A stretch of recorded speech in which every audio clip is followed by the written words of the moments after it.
여러분 우리가 찬송가에 나 같은 죄인 살리신이라는 찬송가가 있는 것을 잘 압니다. 영국의 존 뉴턴 목사님이 작곡한 곡이거든요. 근데 그분이 이 나같이 죄인 살리신 이 찬송을 유명하게 많은 사람들에게 은혜를 끼친 것도 있는데, 그분이 남긴 말들도 있어서 목회자들이 많이 좀 그래 인용하여 사용하는 말도 세 마디가 있습니다. 그 중에 하나가 천국에 가면 전혀 기대하지 않는 사람이 천국에 와 있는 것 보고 놀라고, 또 하나는 천국에 갔더니 저 사람은 꼭 천국에 올 거야 한 사람이 없는 것에 놀라고, 그 다음 또 하나는 자기가 천국에 와 있는 것에 놀란다. 근데 자기 자신이 자기가 어떤 존재라는 건 너무 잘 알잖아요. 근데 내가 천국에 와 있는 것을 놀란다. 그런 이야기를 하시면서 우리로 하여금 겉으로 믿는 거와 우리가 실제로 믿는 믿음이 얼마나 다른가를 이야기해 주는 그 예를 많이 들거든요. 예수님 당시에도 믿음 좋다고 보이는 제자들이 있었잖아요. 근데 이 제자들은 복음서에 보면 베드로, 야고보, 요한뿐 아니라 여러 제자들에게 예수님 굉장히 책망하는 모습이 많이 있습니다. 너희 믿음 없음을, 이런 식으로 예수님을 많이 책망하거든요. 근데 또 의외로 오늘 이렇게 그 수로보니게 여인은 이방 여인이거든요. 이방 사람 수로보니게 여인이나 이방인 백부장을 예수님이 굉장히 크게 칭찬한 것도 있거든요. 수로보니게 여인에게도 예수님이 이야기하시거든요. 사실은 여기에서는 뭐 짧게만 이야기하고 네 집으로 돌아가는 이 딸이 나음을 입었다고 하지만은 다른 성경에 보면 네 믿음이 크도다 이렇게 이야기 칭찬을 하거든요. 뭐 백부장에 대해서는 하인이 병들어 있는데 그 백부장이 자기 하인을 집에 오는 것이 아니고 여기서 말씀만 하셔도 낫겠나이다 할 때 이스라엘 중에 이만한 믿음을 내가 보지 못했다면서 칭찬하거든요. 유대인으로서 제자로서 따라다니는 사람은 예수님이 참 많이 책망을 했는데, 오히려 이방인이고 그들은 복음을 받아들일 기회도 많이 없었을 건데 그들의 믿음을 주님이 보시고 칭찬의 모습들을 보게 됩니다. 그래서 오늘 본문도 예수님이 어디로 가냐? 두로 지방으로 갔다 이래 돼 있거든요. 두로 지방으로 건너갔다. 이 두로 지방 이스라엘 사람들하고 굉장히 적개심이 있는 곳이 두로 지방입니다. 최대의 모욕. 이게 이들이 이스라엘 사람들과의 관계 속에서 적개심이 있으면서 이스라엘 사람들이 이 두로에 있는 사람들, 여기의 사람들에게 뭐냐면 개 취급을 한다. 이게 우리 주님이 오늘도 그 말을 할 수가 있었던 거예요. 그만큼 이스라엘 사람들이 이 지역의 사람들을 개 취급하는 그런 지역에 예수님이 갔는데, 자신의 딸이 귀신 들린 여인이 주님 앞에 그 찢어지는 가슴을 가지고 주님 앞에 엎드리잖아요. 그런데 그의 발 앞에 엎드렸다는 것은 당신은 나의 하나님이란 뜻, 당신은 나의 주인입니다 이 뜻이에요. 우리가 예수님을 주님이라고 부르지만은 우리는 그분 앞에 그분 발 아래에 머리를 대고 엎드리지 않는다는 거죠. 그러니까 예수님이 무슨 말을 하면 대들죠. 그러지 마세요. 베드로 그랬잖아요. 예수님 말하면 그런 일은 일어나지 않을 테게 제발 그런 말 하지 마세요. 항변하며 대들거든요. 근데 오히려 이방 여인은 예수님의 발 앞에 엎드려 당신은 나의 하나님이십니다는 고백인 거예요. 당신은 나의 왕입니다. 이 수로보니게 여인은 그리스 시민권자를 가지고 있는 자예요. 그리스 시민권자를 갖고 있다면 굉장히 지성인이라는 거예요. 지성. 바울이 로마의 시민권자가 있었다. 굉장히 그 지역에서 유지라는 거죠. 그래서 이걸 가지고 있는 지성인이라는 뜻인데, 예수님이 그 여인에게 어떻게 하냐면 개 취급하듯이 이야기하잖아요. 그죠? 그런데도 이 여인은 그런 상황을 극복하고 주님 앞에 나와 가지고 자기가 주님을 만나는 이 모습을 보거든요. 그래서 오늘 우리는요, 사람들이 나를 무시하고 내가 불리한 조건 속에 있고 말할 수 없이 고통 속에 있다, 이 말은 내가 주님을 만나는 통로를 하나님이 여신다는 거예요. 그걸 우리가 인식하지 못하니까 힘들어하는 거예요. 여러분, 불신자 가정에 있는 사람은요, 핍박을 굉장히 받습니다. 교회 다니는 거. 제가 그 장본입니다. 뭐 아버지한테 맞아가지고 3일 동안 실신돼서 병원에 있은 적도 있고 이랬잖아요. 그런데도 오히려 그런 환경이 더 믿음 생활하게 만들어요. 몸이 아파가지고 도무지 병원에 쓰고 어디에 쓰고 감당이 안 되는 질병에 걸려 있는 상황이 오히려 하나님을 찾고 찾는 기회가 된단 말이에요. 하나님이 은혜의 샘터로 나갈 수 있는 기회. 그가 제가 장본인이잖아요. 여러분들의 환경이 어렵고 힘들고 나를 억누리는 것들이 있다, 이거는 하나님의 사인이에요. 사인. 무슨 사인? 하나님의 은혜 속으로 들어오는 사인이에요. 그래서 오히려 주님의 은혜 속으로 들어오면 남들이 경험하지 못하는 하나님을 만날 수 있는 거죠. 제가 늘 우리 장로님한테 이야기를 해요. 내가 그렇게 죽을 병에 걸리지 않았다면 내가 그렇게 주를 찾고 찾았을까? 그러지 않았을 거라. 그러지 않으면 나는 남들이 볼 때 신앙생활 잘하는 율법주의자가 되어 있을 거라니까요. 그런데 그 고통, 그 죽음 앞에서 처절하게 주를 찾고 찾음으로 통해서 영적인 눈이 열리면서 성경을 보는 눈이 달라지고, 그 다음에 이 세상에 보는 눈이 달라지고 내 마음이 아니고 아버지의 마음으로 살 수 있는 은혜를 받게 됐잖아요. 우리 모두 마찬가지예요. 하나님께서 열악한 환경 속에서 나로 하여금 신앙생활을 하게 한다.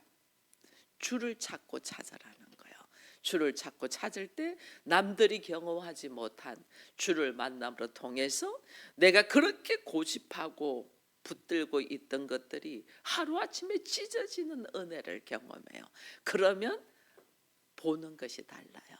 이 세상에 하나님께서 어떻게 하나님의 나라를 이루어 놓으시는가를 보면서 살아가는 모습이 달라진답니다. 하나님의 은혜의 샘물 속으로 우리가 들어가게 되거든요.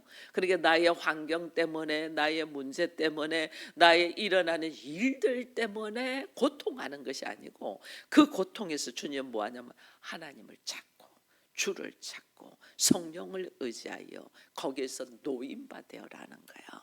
그걸 모르니까 우리가 힘들어하는 거거든요. 스로보니게 여인, 딸의 귀신 들린 거 너무너무 고통스러운 거예요. 어린 딸이랬거든요. 얼마나 사랑스럽겠어요.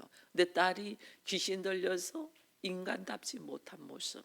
그렇잖아도 이스라엘 백성들, 유대인들이 우리들을 개 취급하고 짐승 취급하고 있는 이 상황에서 귀신까지 들렸으면 얼마나 비참하겠어요. 그러니 그 여인이 주님 앞으로 나오는 거죠. 예수께서 개 취급을 해도 이 여인은 무릎 꿇잖아요. 왜? 딸의 회복을 위하여, 딸이 사람답게 사는 것을 위하여. 그 딸을 누구보다도 사랑하기 때문에 누가 나한테 무슨 말 하는 것이 아무렇지도 않아요. 내 딸만 살릴 수만 있다면. 그게 부모의 마음이에요. 제가 죽어갈 때 우리 부모님이 너만 살릴 수만 있다면, 예수가 아니라 예수 할아버지라도 믿겠다, 이런 식으로 나왔다니까요. 부모는 자녀를 살리려고. 그때만 해도 우리 부모님이 내가 얼마나 그렇게 사랑하는 줄을 몰랐어요. 근데 지금 제가 이 나이 돼서 보니까 자기의 모습과 바꾸고 모든 것과 바꾸도 나는 너를 살리고 싶어하는 마음이 그 속에 들어있었던 것을 보게 되는 거야. 그래서 오늘 스로보니게 여인도 딸을 살리기 위하여 내가 어떤 직업을 당해도 그거는 아무것도 아니라는 거죠. 내 딸을 살릴 수만 있다면. 예수님은 이 여인을 개같이 취급하는 이유가 있어요. 우리가 이제 이걸 알아야 돼요. 주님이 그렇게 말씀하시는 이유가 있는데 오늘 27절을 보니까 예수께서 이렇게 말씀하시죠. 예수께서 이르시되 자녀로 먼저 배불리 먹게 할지니 자녀의 떡을 취하여 개들에게 던짐이 마땅하지 않다. 이 지금 이야기 이게 뭐네요? 하나님의 자녀 이스라엘 백성들, 이게 뭐 구원의 순서를 이야기해 주는 거죠. 이스라엘 백성들에게 먼저 구원의 역사가 있고 먼저 이들을 위하여 주께서 일하신데 이들이 예수를 거부하잖아요. 그러니까 예수님이 어떻게 그 다음에 이방인들을 그때 당시 이스라엘 백성들이 개취급해서 그러니까 그들의 표현을 그대로 주님이 하시는 거예요. 구원의 순서가 있다. 이 구원의 순서를 이야기하고 있는데 이 수로보니기의 여인은 약 지성적이 됐잖아요. 그 지성의 여인이 개취급할 때 우리는 뭐예요? 자존심이 확 올라와서 뒤집어 버리겠죠. 무슨 저런 인간이 다 있나 이렇게 할 수 있겠죠. 근데 우리 주님은 그렇게 말을 했는데도 이 여인이 깨닫는 바가 있어요. 이 여인이 올소이다 하면서 자기의 개 취급하는 모습, 짐승 취급하는 모습, 철저히 죄인된 모습을 발견하는 거예요. 우리가 유대인들이 왜 예수님을 거부했냐면 자기가 죄인된 모습을 발견하지 못한 거예요. 왜? 우리는 율법이 있어, 우리는 성전이 있어, 우리는 하나님의 자녀야, 우리는 성민이야, 우리는 택감 받은 자야. 여기에 대한 도취되어 가지고 내가 죄인인 나를 하나님이 사랑하셔서 부르신 것을 인정하지 않는 거죠. 그래서 세례 요한도 그렇고 예수님도 그렇고 회개하라, 천국이 가까웠다가 할 때도 이들은 받아들이지 않는 거죠. 오히려 죽이려고 하죠. 근데 이 이방인들은 자기들을 그렇게 짐승 취급한다는 것은 죄인이라는 거죠. 너희는 사람 노릇 못할 만큼의 배설물과 같은 존재야라는 것을 이야기하는데 이 여인은 그대로 받아들입니다. 내가 죄인됨.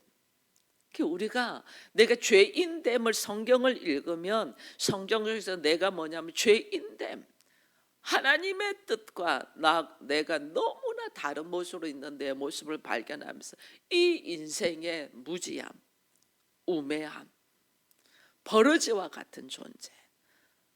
바울이 나는 배설물과 같아. 내가 그동안에 가지고 있던 학문은 초등 학문이다. 너무너무 무지하다. 제가 요즘 느끼는 게 있거든요.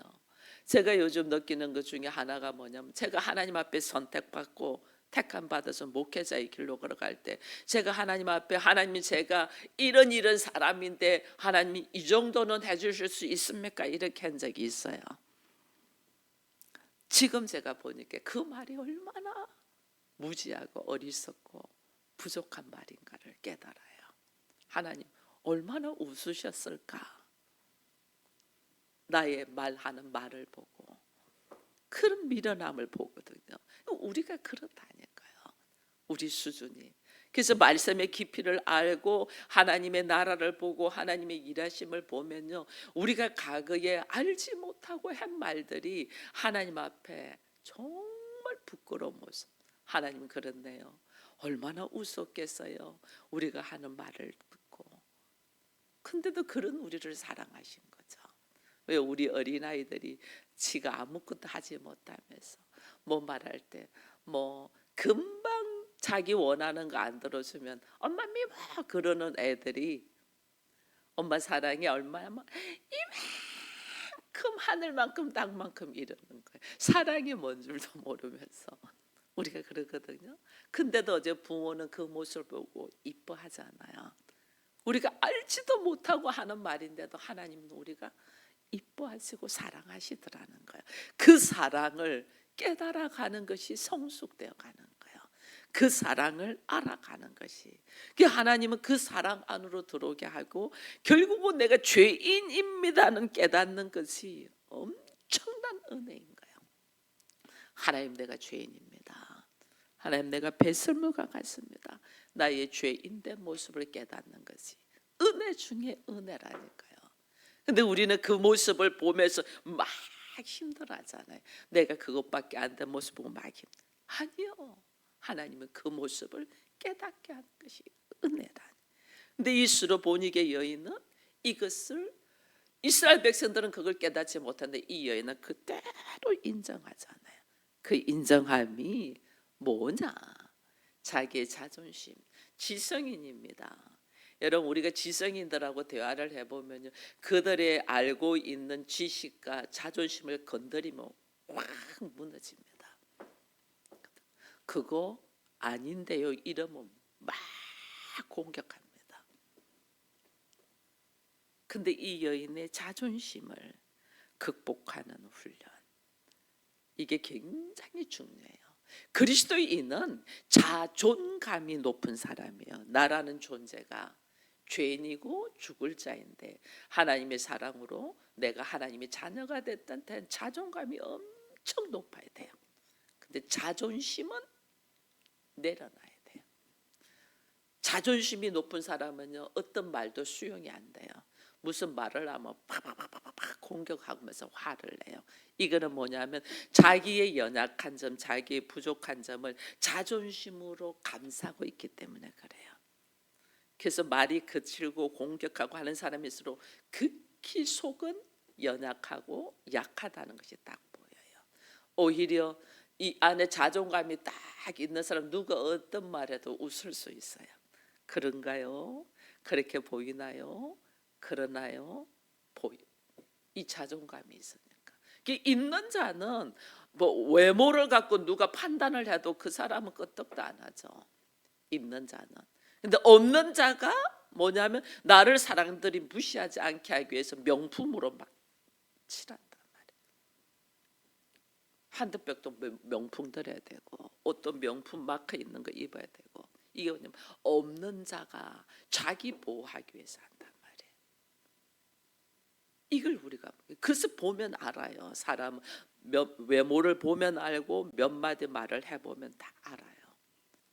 그래서 주님은 우리로 하여금 사단이 우리를 공격하지 못하도록 철저한 자존심을 극복하는 훈련을 시킨단 말이에요. 왜? 그래야지 큰 축복을 감당이 돼. 큰 은혜가 감당이 돼. 그러지 않으면 그냥 넘어가거든요. 여러분, 아브라함을 하나님이 시험하잖아요. 테스트합니다. 자기 그렇게 사랑하는 아들 이삭을 하나님 바치라고 시험합니다. 어떻게 그런 시험을 할 수 있어요? 그 귀한 것도 내려놨는데 하나님 앞에서 뭘 안 내려놓겠어요? 과거에 제가 일을 할 때 사회에서 내가 어디에도 자신감 있게 나갈 때 내가 극복한 것이 우리 아버지예요. 우리 아버지가 가장 어렵고 힘들고 무서우신 분인데 내가 이 아버지를 설득하고 이 아버지에게 모든 것이 통과되면 내가 세상 사람 하나도 두려운 것이 없었는데 정말 아버지를 설득하고 아버지를 통과했어요. 그 뒤로 사람 무서워하지 않아요. 참 무서워하지 않아요. 그리고 물론 하나님이 통해서 말씀으로 내가 자존감이 있는 사람이 되어서 그런 것도 있지만은 사람에 대한 두려움이 없어졌단 말이에요. 이게 어느 누구한테도 나갈 수 있어요. 어느 누구한테. 그 훈련을 하나님은 시킨단 말이에요. 오늘 수르보니게 여인에게도 하나님께서, 예수께서 왜냐면 나의 자존심을 딱 건드리잖아요. 개 취급하면서 이건 남 철저하게 바닥으로 떨어지게 하는 거예요. 그게 왜? 나로 하여금 하나님의 겸손, 하나님이심에서 모든 권세가 있는 예수 그리스도께서 철저하게 바닥으로 떨어지잖아요. 인간의 몸으로 와서 낮고 낮은 말 구유에서 있잖아요. 이게 우리가 오늘 하나님이 우리를 훈련시키는 모습이에요. 왜 나를 여기까지 철저하게 낮은 곳으로, 그래야만이 다른 것이 두려운 것이 없어. 그것조차도 해봤는데 뭐가 두렵겠어요? 두려운 것이 없어요. 철저하게 겸손한 모습으로 내려가도록 나의 자존심을 내려놓는 훈련을 하나님이 시킨단 말이에요. 그것보다 더 중요한 또 훈련이 있어요. 하나님 봐보세요. 예수님이 메시아입니다. 하나님의 아들이시고 메시아입니다. 근데 예수님이 철저하게 사람들한테 개취급 당하죠. 야, 네가 하나님의 아들이냐 부터 시작해가지고 네가 하나님 아들이면 우리는 하나님 아버지야, 뭐 이런 식으로 하면서 얼마나 모욕하고 무시하고 채찍으로 때렸다. 이거는 짐승 취급했다는 거예요. 개 취급했다는 거예요. 그리고 머리에 가시관을 세우고 그 아픈 고통을 이걸 갖다 또 머리를 툭툭 쳐요. 이게 얼마나 인격 모독이에요. 거기다가 침도 뱉어요. 예수님을 욕설과 침 뱉음, 이게 주님이 철저히 개취급 당하거든요. 거기다가 십자가에다가 세 개의 못으로 딱 받아 죄인 중에 죄인으로 극형을 처하잖아요. 우리 주님 처절할 만큼 우리 주님이 사람들에게, 죄인들에게 죄인 취급. 그러니까 십자가 오른편 왼편에 도둑들, 말할 수 없는 강도들과 함께 우리 주님이 있는 거죠. 그만큼 모든 인격 모독은 말할 수도 없을 뿐더러 우리는 인격 모독만 당해도 살기 어려워서 자살해서 죽지 않나요? 예수님이 어떻게 하나님의 아들이시면서 누구 때문에? 나 때문에 처절할 만큼 예수님이 바닥에 떨어지죠. 그죠? 수르보니게 여인이 누구 때문에? 딸 때문에, 귀신 들린 딸 때문에 철저하게 바닥에 떨어지게 하죠. 이게 뭐냐? 복음은 주의 고통에 동참하는 거예요. 그래야지 그 아버지의 심장을 우리가 가질 수 있어요. 그래야지 그 예수의 마음을 우리가 가질 수 있어요. 그렇게 처절하게 바닥으로 떨어지지 아니하고는 그 고난에 동참해 보지 아니한 사람이 어떻게 예수를 알겠냐고요. 어떻게? 오늘 나로 하여금 처절하게 바닥에 떨어지게 한다는 것은 그 과정을 통감으로 통해서 예수 그리스도의 심장을 하나님이 가지게끔 하신단 말이에요. 비참할 만큼 바닥에 떨어지게 해요. 가슴이 찢어져. 저는 목사가 되기 전에 가슴이 찢어지고 감당이 안 되는 그 상황에서 제가 뭐 했냐면 말도 안 되는 어리석은 행동을 했어요. 그게 뭐냐면 나를 잃어버리고 싶어. 지금 내가 생각을 할 수가 없어. 너무너무 가슴이 아프니까 찢어지는 가슴을 잃어버리고 싶어. 한 번도 입에 대지도 안 했던 집에 이런 양조가 있더라고요. 그걸 먹는 방법도 몰라. 그 얼음에 타고 막 이렇게 해서 먹어야 되는데 먹는 방법도 아무것도 모르는데 이 지금 내가 찢어지는 가슴을 잃어버리기 위해서 뭐 했냐면 그걸 나도 모르게 들고 마셔버린 거예요. 제가 그런 적이 있어요. 얼마나 고통스러우면 하나님은 그만큼 우리를 바닥으로 떨어지게 한단 말이에요. 그 바닥에 떨어지는 그 모습이 거기서 그러고 엉망으로 되고 자기 감정대로하고 자기 생각대로 했으면 이 자리에 없었겠죠. 그리고 주의 말씀을 딱 말씀 안으로 딱 그것이 얼마나 어리석은 모습. 나라는 존재가 죄인인 것을 깨닫는 거죠. 어떤 고통이 올 때 내가 어떤 행동을 하냐면 죄인된 모습을 하는 나를 딱 발견한 하나님이 쫙 나를 내려놓고 말씀 안으로 믿음 안으로 다시 기도의 자리에 설 때 하나님 그때부터 일하셔요. 예수가 십자가에 처절할 만큼 개 취급 당해서 죽고 난 다음에 우리 하나님 어떻게 그를 모든 이름이 예수 그리스도의 이름 앞에 무릎을 꿇도록 높이시잖아요. 그걸 우리로 하여금 경험하게 하시는 거예요. 그 과정을 통과해야 돼요. 그래서 나는 믿음으로 살려고 열심히 기도하고 애쓰지만은 하나님이 허락하신 이 고통의 환경, 개 취급, 짐승 취급, 나를 완전 무시하는 이 나를, 그 환경으로 하나님이 나를 밀어넣을 때 나를 하나님의 일하심을 발견할 수 있는 영적인 분별이 있기를 축원드립니다. 다윗이요, 사울에게 쫓겨 다닐 때요, 그가 어떻게 하냐면 사람들 앞에 미친 척 하잖아요. 그가 하면 나는 스스로 죽은 개와 같다, 이렇게 표현했거든요. 그 과정을 통과해야만이 그 다음에 하나님의 일하심을, 그 과정을 통과하면서도 믿음으로 걸어갈 때에 하나님께서 어떻게 우리를 일으키는가를 우리가 깨닫는 거예요. 그 과정을 통과하면서 절대적으로 내가 누구를 의지해요? 사람 의지 안 해요. 돈 의지 안 해요. 돈 좀 있는가 싶었더니 하루아침에 날아가는 것이 돈이라는 걸 깨닫게 돼요. 사람 의지했더니 사람은 내가 자기가 필요할 때 좋아하지, 내가 약간 짐스럽다 하면 완전 무시해요. 그게 사람이에요. 그래서 사람 의지하지 않고, 물질 의지하지 않고, 내 지식 의지하지 않고, 내 건강 의지하지 않고 철저하게 하나님 말을 의지하는 상황으로, 그렇게 하나님 우리를 이끈단 말이에요. 다윗이 나중에는 철저하게 하나님 앞에 손들었잖아요. 그때 하나님은 뭐라고 하냐면 내 마음에 합한 자다.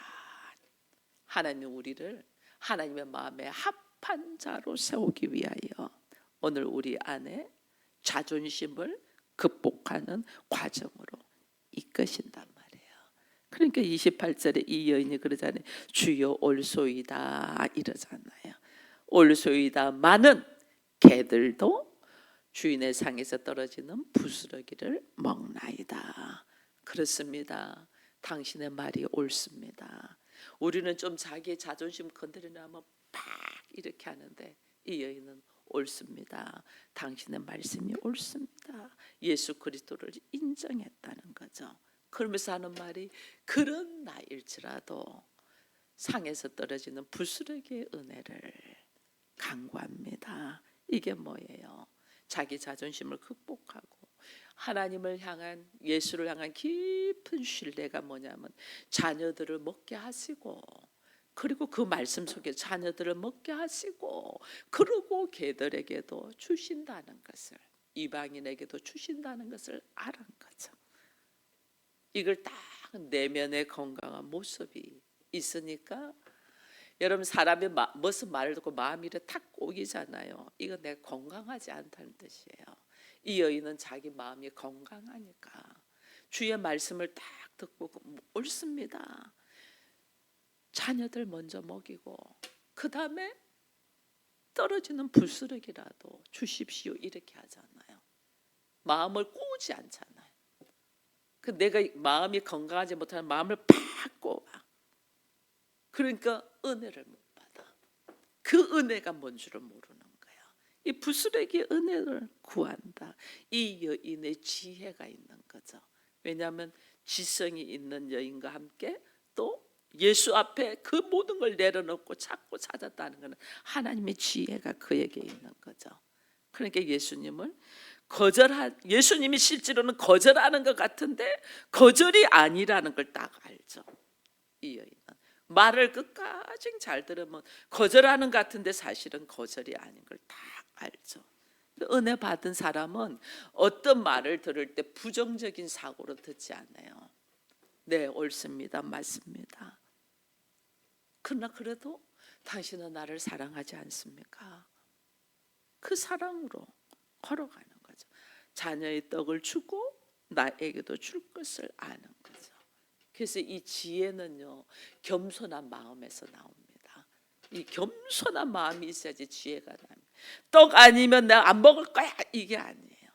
떡이 아닐지라도 나 같은 죄인에게 주시는 그 작은 손길을 나는 사모합니다. 이렇게 되는 거예요. 근데 그 부스러기 같은 은혜가 실제로는 큰 똑덩이죠. 그걸 우리가 모르니까 거부를 하는 거예요. 그래서 우리 주님은 이 여인의 믿음을 오늘 보니까 사실은 칭찬하는 거죠. 그 딸이 돌아가라, 귀신이 네 딸에게서 나갔다, 돌아가라, 그렇게 이야기를 하거든요. 이 여인의 믿음이 그 모든 환경을 극복해 나가는 근거가 돼요.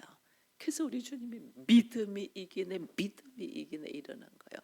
우리의 믿음이 어떤 상황도 극복해 나가는 조건이 된단 말이에요. 근데 그 믿음은 내가 믿습니다 하는 믿음이 아니고 하나님께서 나에게 주신 믿음의 선물. 하나님이 나를 인쳤잖아요, 믿음의 선물로. 그러면 하나님이 나를 뭐 맺히든지 어떻게 하든지 나를 반드시 하나님 보시기 좋은 모습으로 이끄실 거라는 믿음을 가지고 나가는 거예요. 그래서 우리는 그 말 속에서 깊은 사랑을 깨닫는 게, 부모님들이 자녀를 때려서 이놈의 자식 하면서 너 하면서 막 때릴 때 미워서 때리는 거 아니죠. 그 안에 사랑이 들어가서 바로 되라고 때리는데 자식은 그걸 못 들고 막 튀잖아요. 근데 오늘 우리는 그리스도인은 하나님의 크신 사랑을 깨달아서 우리 주께서 어떻게 우리를 이끌어 가시는가. 여러분, 이스라엘 백성들이요 12지파가 광야를 지나가면서 그들이 한 말이 뭐냐면요, 나중에 여리고성 가나안 땅 들어갈 때 그들이 말을 불평합니다. 우리가 이 광야에서 죽었으면 좋겠다 그러죠. 우리가 이 광야에서 죽었으면 좋겠다. 하나님 어떻게 해요? 그 광야에서 다 죽여요. 그럼 우리 알아야 돼요. 나의 말은 하나님 앞에 올라가는 기도가 돼요. 어떤 말도 그 환경 속에서도 나의 말이 무슨 말을 하냐는 거예요. 그래서 우리가요 감정 올려내고 화내고 이런 거 하지 말아요. 하나님 들으셔요. 듣고 아직 좀 더 훈련해야 되겠네. 그냥 내버려둬. 좀 더 훈련해야 될 것 같아. 어떤 상황에서도 우리의 입에서 무슨 말이 나오는가 하나님 들으신다면 그게 입술의 고백이에요. 나 미치겠어요. 죽을 것 같아. 그런 말들은요 하나님 어떻게 해? 그래 아직 멀었네. 더 훈련시키는 거예요. 하나님 이 상황에서 제가 어찌하기를 원합니까? 주님 앞에 기도를 쫙 하면 하나님이 계심에 이 모든 상황에서 주의 보시기 좋은 대로 내가 서기를 바라나이다. 그러고 가야 되는데 우리는 막 발부동한단 말이에요. 하나님 어떻게 해요? 좀 더 냅두라게 이렇게 된단 말이에요. 이걸 우리가 모르는 거예요. 내 말을 하나님 들으시고 그 말에서 내가 책임을 알고 믿고 말 한마디가 얼마나 중요한가 우리 그리스도인들에게 훈련시킨단 말이에요. 그래서 야고보서에는 말이 불과 같아 이러거든요. 또 우리가 이 말을 맨날 죽겠다, 못 살겠다, 안 된다, 제가 도무지 그런 말을 허락하지 않잖아요.